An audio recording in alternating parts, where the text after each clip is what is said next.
Hello students, today we will see about bridge course test 3 आहे जी activity sheet 1 to 24 वर base आहे आणि हे फायनल टेस्ट आहे आणि क्लास 8 जनरल सायन्ससाठी आहे आणि 30 मार्क्सची टेस्ट असून 1 आवरची आहे. म्हणून व्हिडिओला फटाफट लाईक करा, चॅनलला सबस्क्राईब करा, आपल्या मित्रांमध्ये शेअर करा आणि व्हिडिओ पूर्ण बघा कारण की एक्सप्लेनेशन सोबत आन्सर आहे आणि एक्सप्लेनेशन झालं तर तुम्हाला चांगल्या रीतीनं पुढच्या जे टीचर्स आहेत त्यांना सुद्धा तुम्ही ते इझिली एक्सप्लेन करू शकता आणि तुमचं इम्प्रेशन त्याच्यावर पडू शकते. क्वेश्चन फर्स्ट आहे, complete the statement by choosing the right option. 3 marks आहे. फर्स्ट आहे, the frequency of audible sound is. Audible साऊंडची फ्रिक्वेन्सी किती असते? 20 हर्ट्स टू 20,000 हर्ट्स एवढी त्याची फ्रिक्वेन्सी असते, त्याला ऑडिबल साऊंड म्हणतो. To avoid sprouting potatoes are expose to.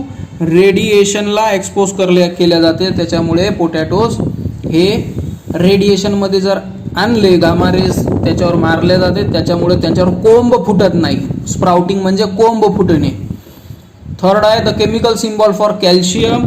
तर Ca म्हणजे कॅल्शियम, Cu म्हणजे कॉपर, Cl म्हणजे क्लोरीन. ओके, तर Cm म्हणजे सध्या मला माहीत नाही, Cd म्हणजे कॅडमियम होते. नंतर B, write the answers of the following question. 3 marks आहे. Identify the constellation shown in the figure. Figure मी तुम्हाला देऊन देईल, तर ते वृश्चिक और स्कॉर्पिओ कॉन्स्टिलेशन आहे. नंतर क्वेश्चन 2 आहे, त्याच्यामध्येच सॉल्व द पझल आहे. And ingredient derived from petroleum. तर केरोसिन येईल उभा आणि the main component of natural gas. तर मिथेन. मिथेन हा नॅचरल गॅसचा मेन कंपोनंट आहे, त्याच्यानंतर बाकीचे आहेत. आणि इंडिग्रेन्स पेट्रोलियम पासून डिझेल, पेट्रोल, केरोसिन हे सर्व निघतच असतात आणि ऑइल सुद्धा येते, पण इथे केरोसिन पाहिजे. थर्ड आहे, write the example of natural disinfectants. Disinfectants म्हणजे जंतुनाशक, जे बारीक बारीक किडे जर्म्स मारेल तो. तर hydrogen peroxide, vinegar, hot water हे काही नॅचरल डिसइन्फेक्टंट्स आहेत. नंतर write the answer of the following questions आहे. Why does this happen? The sun appears red at sunrise और सनसेट. सनराईजच्या वेळेस आणि सनसेटच्या वेळेस सन हा रेड काऊन दिसतो? The sunlight scatters when enter in earth atmosphere. जे सनलाईट आहे ना ते अर्थच्या ॲटमॉस्फिअरमध्ये जसं घुसली तसे ते काय होते? स्कॅटर होणं चालू होते. Okay, at this time red light scatters the most. त्यावेळेसला सकाळी संध्याकाळी रेड लाईट हा जास्त स्कॅटर होतोय, त्याच्यामुळे सन हा रेड कलरचा दिसतो आणि आजूबाजूला सुद्धा रेड रेड वातावरण होऊन जातो. नंतर क्वेश्चन सेकंड आहे, draw the vertical intersection of hibiscus flower. तर हिबिस्कस फ्लावरचं व्हर्टिकल इंटरसेक्शन दाखवायचं आहे, तर अशा प्रकारे ती पिक्चर आहे. Question third, write the scientific name of animal shown in the picture. पिक्चरमध्ये काऊ दाखवलेली आहे, तर त्याला बॉस इंडिकस म्हटले जाते, कारण की इंडियन काऊ आहे म्हणून indicus. Question fourth, how many constellations does a one season. एका सीझनमध्ये किती कॉन्स्टिलेशन असू शकतात? If classified according to season. जर सीझनमध्येच क्लासिफाय करायचं असेल तर it is said that in the rainy season the sun enters the Mriga Nakshatra. असं म्हटल्या जाते का रेनी सीझन आलं तर मृग नक्षत्रामध्ये सन आलेला आहे, तर असं का म्हटल्या जाते? तर सर्वांचा आन्सर एका पॅराग्राफमध्ये आलेला आहे. The constellations get hidden when they represent behind the sun because of sunlight. सूर्याच्या मागे एखादा नक्षत्र आला, एखादा कॉन्स्टिलेशन आला, तर ती आपल्याला दिसणार आहे का? नाही, कारण की सनची लाईटच एवढी राहील का त्याच्या पलीकडचं थोडीच आपण पाहू शकतो. आपण बल्बलेच चांगल्या रीतीनं पाहू नाही शकत. बल्ब चालू झाला तर त्याच्या मागचा होल्डर दिसेल का आपल्याला?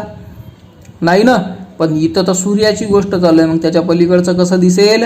म्हणून त्याच्या मागे एखादं कॉन्स्टिलेशन आलं तर आपल्याला दिसणार नाही. The sun entering the Mriga Nakshatra in rainy season means that Mriga Nakshatra or Orion is behind the sun. याचं मिनिंग काय आहे? का सनच्या मागे मृग नक्षत्र आलेलं आहे.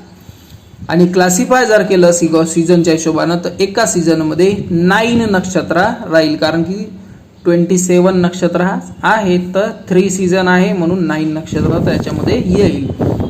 क्वेश्चन फिफ्थ आहे, what are the important components of toothpaste and what are their functions. तर ऑलरेडी आन्सर मागच्या ॲक्टिव्हिटी शीटमध्ये होतं. तर sorbitol, sweetener, silica whitening teeth आणि फ्लोराईड फायटिंग जर्म्स. क्वेश्चन 6 आहे त्याच्यामध्येच, under which different types can the following changes be classified. खालील कोणते टाइप्समध्ये चेंजेस क्लासिफाईड होईल. तर डिझॉल्विंग हे सॉलिड इन लिक्विड एक्झाम्पल राहील याचा, salt in water solid in लिक्विडचा एक्झाम्पल राहील. Meteor streaking across the sky. Streaking म्हणजे त्याची शेपूट जे आहे ना ते गायब होत राहते. तुटता तारा पाहिला असन त्याला आपण धूमकेतू म्हणतो. ते हवेमध्ये इथं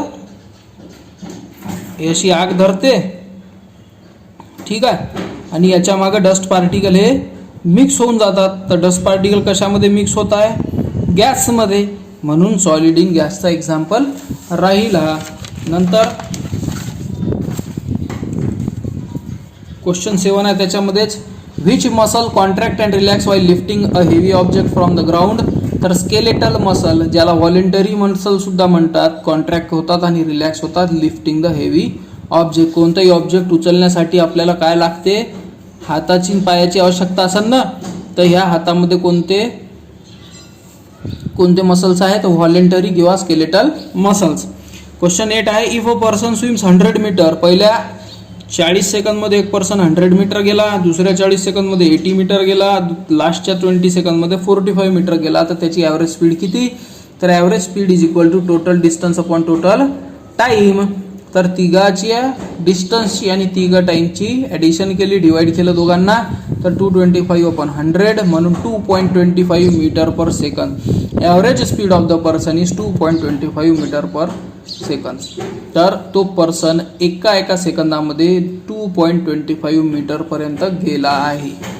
नंतर आहे question 3, right the answer in the following.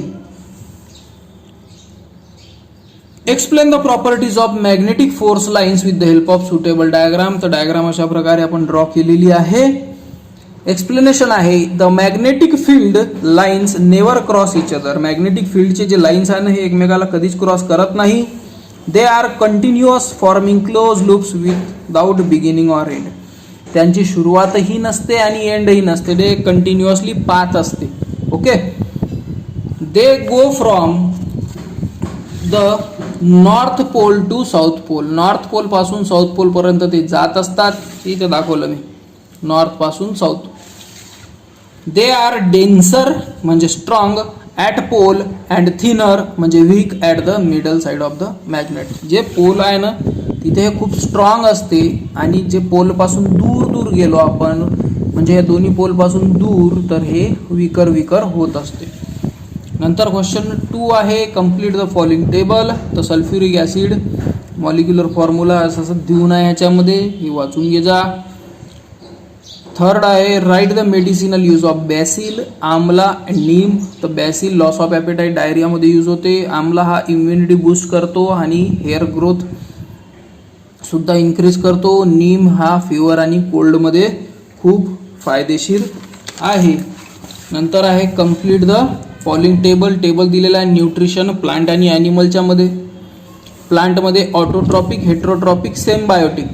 हेट्रोट्रॉपिकमध्ये इन्सेक्टिव्हरस सॅप्रोफाइट. हे इथे संपलं एवढा पूर्ण प्लांटचा, पण ॲनिमलसाठी जागा उरलीच नाही म्हणून ॲनिमलसाठी काय केलं, खाली ओढलं याला. आणि हॅलोझॉइक, सॅप्रोझॉइक आणि पॅरासायटिक. आणि पॅरासायटिकला गेलं एक्टोपॅरासायटिक आणि एंडोपॅरासायटिक. नंतर क्वेश्चन 5 आहे, व्हॉट इज फर्मेंटेशन म्हणजे काय, कोणत्या चेंजेस होतात या ॲक्शनमध्ये आणि काही सबस्टन्सेसचे नावे लिहायची आहे. तर chemical process by which molecules such as glucose are broken down anaerobically. Glucose सारखे काही मॉलिक्युल्स आहे ऑक्सिजनच्या शिवाय कोणतेही वस्तू सडणे ऑक्सिजनच्या शिवाय, तर त्याला काय म्हणतो, अनएरोबिक. ऑक्सिजन असेल, हवा असेल तर aerobic. Okay, in this process carbohydrates converted into alcohol. या प्रोसेसमध्ये कार्बोहायड्रेट हा अल्कोहोल किंवा ऑर्गॅनिक ॲसिडमध्ये कन्वर्ट होतो. And yeast or bacteria does this fermentation. आणि हे काम कोण करते, यीस्ट किंवा बॅक्टेरिया हे काम करत असतात. एक्झाम्पल आहे कर्ड आणि ब्रेड. तशा प्रकारे टेस्ट 3 होती. तर होप तुम्हाला व्हिडिओ आवडलाच असेल. नंतर व्हिडिओला पूर्ण बघितल्याबद्दल थँक्यू. भेटू आपण नेक्स्ट व्हिडिओमध्ये. Till then bye.